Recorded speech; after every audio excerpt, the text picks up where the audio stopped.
अंधेरा मोहन को घेर लेता है। जैसे ही वह शांत गांव में प्रवेश करता है, विशाल बरगद का पेड़ एक प्रहरी की तरह आगे मंडराता है।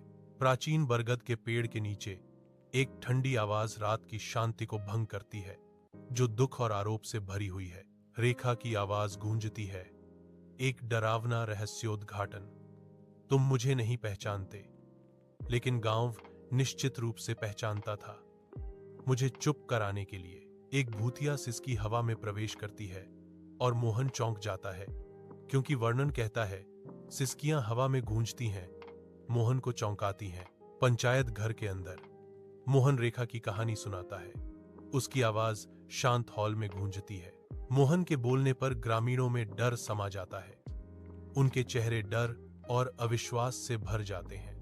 मोहन की बहादुरी से प्रेरित होकर बूढ़े ग्रामीण जानते हुए एक दूसरे को देखते हैं, कबूल करने को तैयार हैं। उनकी अनकही सच्चाइयों का भार हवा में भारी है।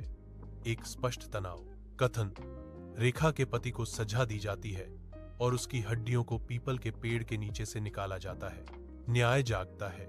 वर्षों के छिपे पापों और गांवों के रहस्यों के बाद एक लंबे समय से प्रतीक्षित हिसाब। प्राचीन बरगद के पेड़ की छांव में रेखा का अंतिम संस्कार होता है।